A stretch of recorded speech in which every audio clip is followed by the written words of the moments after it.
कवड्याचं काय माहिती दिवस आहे बाहेर नुसतं बाहेर हिंडायला पाहिजे. काही म्हटलं का माया अंगावर येते हे बुडग.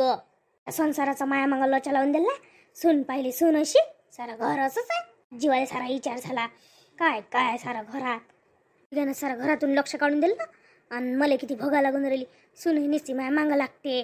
कांते बाबा करून राहिली व पण नाही करू तर काय करू. नेसते तुम्हाला हेंडायचं सुचते. मला सारे कामं करावं लागते. एवढी वयाची झाली तरी होते तोपर्यंत करा लागन ना का. आणि माय होत नाही म्हणून करत नाही मी पोराला मोकळं सोडून दिला. सुनीले मोकळं सोडून राहिलं. आणि माया मांग नेसतं कामं लावून दिले तुम्ही. गेली ना तुमची सुनगावला गेली ना. जाऊ दे ना जात सासते काही काम असलं तर कोणी राहिले काम येऊन गेले. मला कामच नाही आहे. मेरी काम तेवढीच आहे. तुमचे सावळाले त्या घरच्या ढोरायले पाणी पाजा लागते. किती जोरांची आता बोंबलली ती तुम्हाला ऐकून येत. पोरं तर भरले बोकाडे निघाले तुमच्यासारखे. मन दबत नाही म्हणून आता माय बोंब दबत नाही. करतोच मी. कोणी माय नाव नाही घेत म्हटलं. कधी मला भाकर नाही देत कोणी. चांगले आहे ना कुठं सुख समाधान खाता येते. कोणी वागवते तर दोन शब्द ऐकायला लागत असते. तू तर नुसती आपलीच लावतं. पापा तुमचं बोलणं कसं आहे. एकदा भागणे घेणं माया कधी काही नाही. आणि नसते मला बोलता तुम्ही. तुझ्यासारखं बोलल्यानं होईन काय. आता आपलं पडतं वय झालं. नाही बोला लागत बाई. तुला नाही समज काही शिय पात असं तर देणं खाले. खा परत आहे घरात. माया भाग घेणं नाही काही नाही. खाच्या अगदी बरोबर मी दिसतो तुम्हाला. तसं तर माझ्यासोबत तर तुम्ही बोलत नाही. सून असली म्हणजे सून असली म्हणजे सुनील भले दबून राहता. माया भाग नाही ग. सुनीच्या वेळेस नाही लागत तुम्हाला भूक. सुनीच्या वेळेस का मी जेवत नाही का व हवा पेतो काय. याच वेळेस जेवायला मागतो का मी. सुनीची तर भल्ली लागते तुम्हाला. सुनीसोबत जात जा गावले. माया तर कसाच भाग नाही घेत. माया तसा तुम्ही रागच करता. तेच काय सारं घरच राग पाडते माया. सारं एकटं पाडलं म्हटलं मला साऱ्यानं. तू तशी आहे ना म्हणून त्या मनाला तसं वाटते. एकटं पाडलं. अशी तू यातलं गुण चांगले नाही ना म्हणून तू अशी आहे. म्हणून तुला कोणी जवळ नाही करून राहिलो. मी पाय बरं कसा राहतो.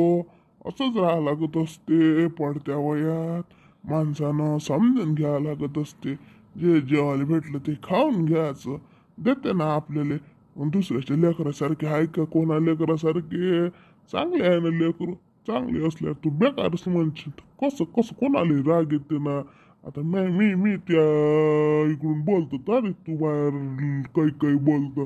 कोणाला बेकार वाटत व काही आपला स्वभाव सुधरा लागते. आपल्यातले गुण बरोबर नाही ना काही. ते तुमचं म्हणणं आहे.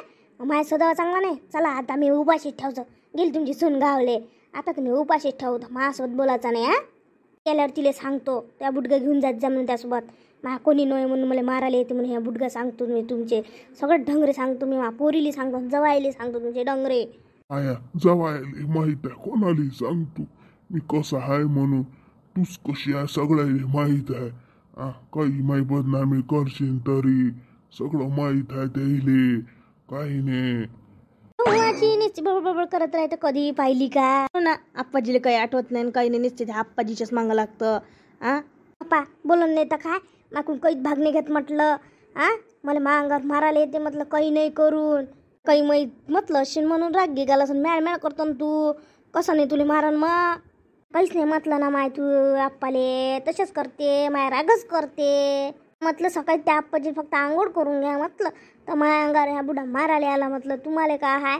तुम्ही गोष्ट लागू नाही देत कोणती. आजी आमच्या आप्पाजी तशा नाही है. तू लय बडबड करतं. मग राग नाही तर काय होईल.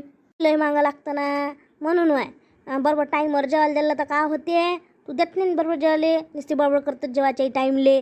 असं करत नसते. मग माणसाला रागच येत असते. तुम्ही कधी मा भाग घेतला नाही तर. कधी मा विरोधातच आहे म्हटलं सारं घर. मला एकटीला पाडलं तुम्ही. जाऊ दे बुढीसोबत काही बोलण्यात अर्थ नाही. आपण तुम्ही काही बोलत नव्हतो. अंगागिंगा नका तिथंच काय वय आहे. म्हातारी झाली ते काही जात नव्हतं अंगागिंगावर. एखाद्या दिवशी पळण गिळण लागलं कमी जास्त झालं म्हणजे मग काय करा.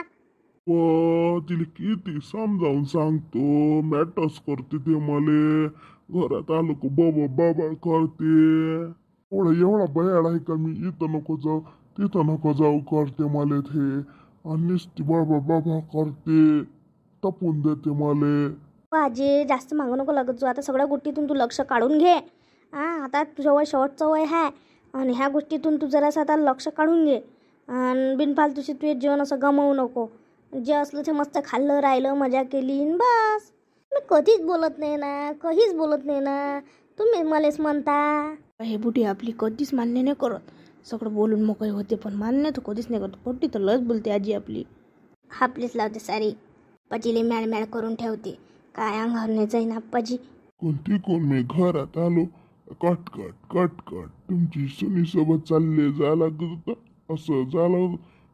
सुनीसोबत जात असते कोणी मांग पोराच्या आणि सुनीच्या काही बोलते नसती. भांडणाचाच विषय करते ही बाई. आम्ही हक्काचं असल्यासारखी बोलते नसती. तुम्हाला माहिती कमी अक्कल वाटते. पहिल्यापासून कधी घेतला. लोकांचे नवरे पाय ना आपल्या घरापाची बाई कांदाबाई तिचा नवरा म्हटलं निसता तिचा भाग घेते आणि तुम्ही निसते सुनीचा आणि पोराचाच भाग घेता. निसते माझ्या विरोधातच आहे. आणि मला तर कधी कधी असं वाटतंय का ह्या घरात राहूच नाही. मला पस्तावा येते.